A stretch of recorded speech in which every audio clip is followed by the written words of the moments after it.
Assalamualaikum, kami dari Tena Team akan mempresentasikan KTI yang berjudul Bridging Viability Gap, Evaluasi Kelayakan dan Mendesain Ulang Skema KPBU PSEL Kota Tangerang. Dalam konteks pembangunan global saat ini, pengelolaan sampah telah menjadi isu strategis dan mewujudkan kota yang berkelanjutan. Hal ini sejalan dengan SDGs pada poin ke-11 dan ke-12, serta searah dengan cita dari Presiden Indonesia. Kota Tangerang sebagai salah satu bagian penting dari kawasan metropolitan Jabodetabek tengah menghadapi tekanan besar akibat meningkatnya volume sampah tiap tahun. Sementara kapasitas TPA Rawakucing yang menjadi tempat pembuangan akhir dari sampah-sampah di Kota Tangerang hingga saat ini hanya tersisa sekitar 20%. Kondisi ini menimbulkan krisis pengelolaan yang mengancam kesehatan masyarakat dan keberlanjutan kota. Sebagai solusi, pemerintah Kota Tangerang telah menggagas proyek pembangkit listrik tenaga sampah atau PSEL yang ditetapkan sebagai proyek strategis nasional. Namun, hingga saat ini, realisasi dari proyek PSEL belum terrealisasi, dan proyek ini pun belum mencapai financial close karena menghadapi berbagai hambatan, terutama dari sisi aspek pendanaan dan risiko investasi. Penelitian ini sendiri berfokus pada upaya untuk mengevaluasi kelayakan ekonomi dan kelayakan finansial dari proyek PSEL Kota Tangerang menggunakan cost-benefit analysis dan mengidentifikasi hambatan implementasi proyek PSEL pada periode sebelumnya dan merumuskan desain kebijakan kerjasama pemerintah dan badan usaha atau KPBU dengan instrumen minimum revenue guarantee untuk meningkatkan daya tarik investasi terhadap proyek PSL di Kota Tangerang.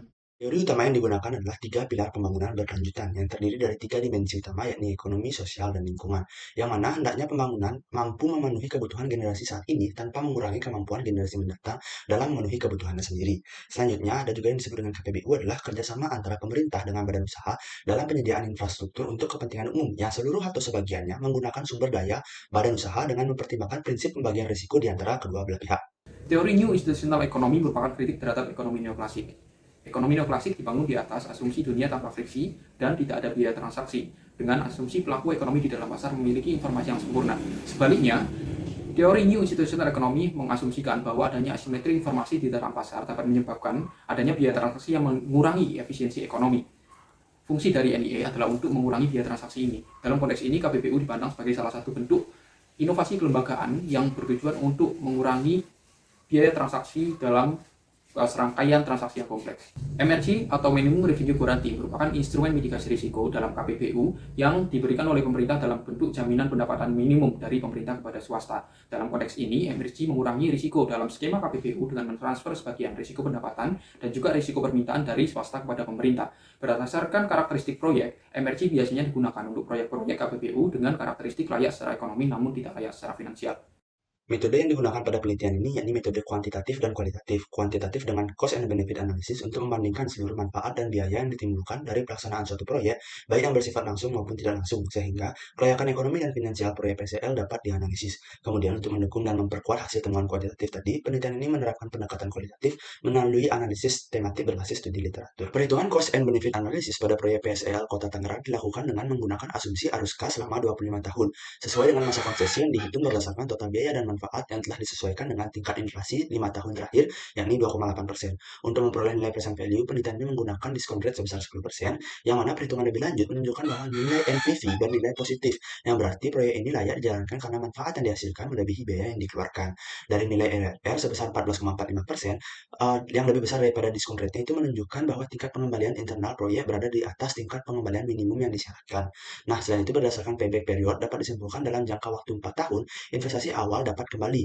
Dengan mempertimbangkan keseluruhan hasil CBA tersebut, dapat disimpulkan bahwa proyek PSEL Kota Tangerang dinyatakan layak secara ekonomi untuk dijalankan. Nah, namun dari sudut pandang pihak swasta sebagai penyandang dana awal pembangunan, diperoleh informasi bahwa total pendapatan yang bersumber dari penjualan listrik ke PLN selama masa konsesi mencapai 1,8 T masih belum mampu menutup total investasi sebesar 3,3 triliun dari total nilai capex dan opex-nya. Nilai NPV yang negatif serta IRR yang kecil menunjukkan secara finansial proyek ini dinyatakan tidak layak untuk dijalankan tanpa adanya dukungan tambahan.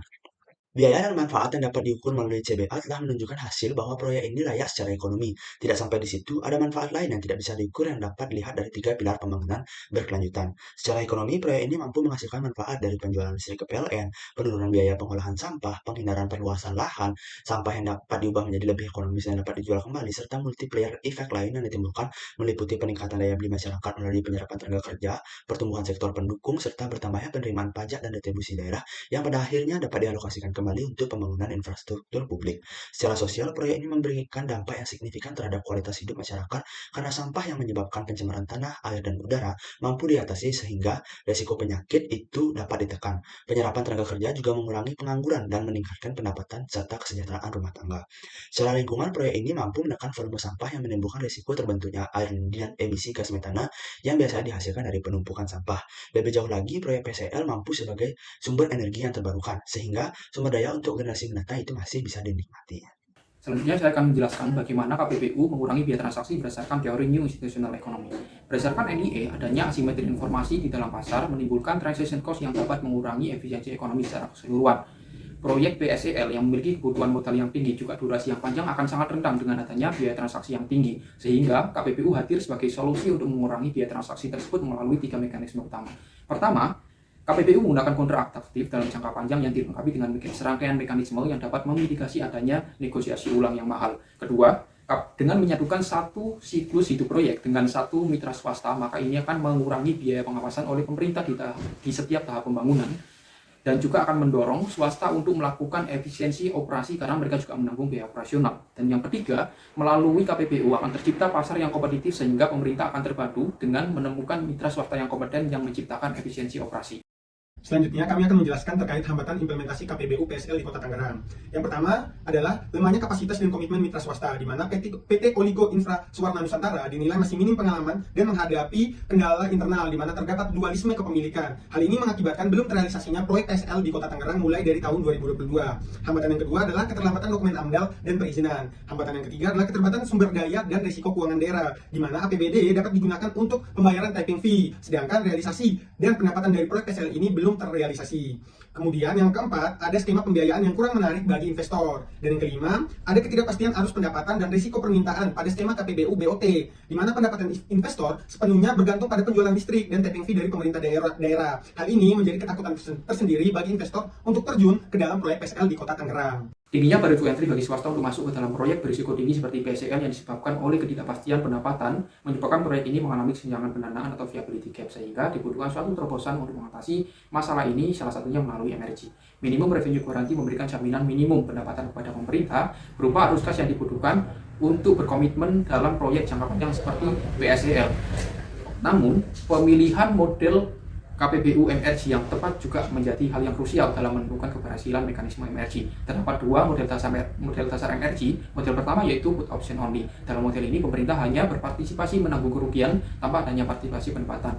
Model ini dinilai kurang menguntungkan bagi pemerintah karena menimbulkan risiko exposure fiskal tanpa adanya partisipasi pendapatan ketika proyek mengalami keuntungan. Model kedua yaitu put option and call option, di mana model ini berpotensi menimbulkan moral hazard bagi swasta, yaitu dengan tidak memaksimalkan kinerjanya ketika pendapatan telah mencapai ceiling atau batas atas. Hal ini dikarenakan ketika pendapatan aktual melebihi jumlah pendapatan batas atas, maka seluruh kelebihannya harus diserahkan oleh swasta kepada pemerintah. Oleh karena itu kami mengusulkan metode minimum revenue guarantee dengan metode clawback yang merupakan modifikasi dari model put option and call option, di mana dalam model ini ketika pendapatan aktual berada di bawah pendapatan minimum yang dijamin, maka kerugian ditanggung dibagi antara pemerintah dan juga swasta. Dan juga sebaliknya, ketika pendapatan melampaui batas atas atau ceiling, maka keuntungan juga akan dibagi oleh swasta dan juga pemerintah. Hal ini akan menciptakan insentif bagi swasta untuk memaksimalkan kinerjanya, karena ketika proyek mengalami keuntungan, seluruh keuntungan tidak diserahkan kepada pemerintah. Berdasarkan cost-benefit analysis, diperoleh fakta-fakta dari penelitian ini. Yang pertama, proyek PSL di Kota Tangerang memenuhi persyaratan kelayakan ekonomi dengan NPV yang bernilai positif, IRR sebesar 14,45%, dan payback period yang relatif singkat, yaitu hanya sebesar 4 tahun, dengan manfaat ekonomi dan sosial lingkungan yang sangat luas. Sedangkan kelayakan finansial dari proyek PSL di Kota Tangerang tidak terpenuhi, di mana NPV dari kelayakan finansial bernilai negatif dengan IRR yang tidak melebihi tingkat diskonto. Hal ini disebabkan oleh beberapa hambatan, khususnya hambatan finansial, di mana terdapat ketidakpastian revenue stream dan demand risk. Oleh karena itu, lahirlah solusi berupa KPBU dengan skema MRG dan mekanisme clawback dengan desain kebijakan yang terintegrasi untuk menjembatani viability gap dengan alokasi risiko dan imbalan yang simetris antar pemerintah dan pihak swasta atau investor. Hal ini diharapkan dapat memberikan tingkat risiko yang relatif lebih adil baik bagi pemerintah maupun bagi investor dan menjamin terrealisasinya proyek PSL di Kota Tangerang. Sekian presentasi dari kami. Apabila terdapat kesalahan dalam presentasi ini, kami mohon maaf.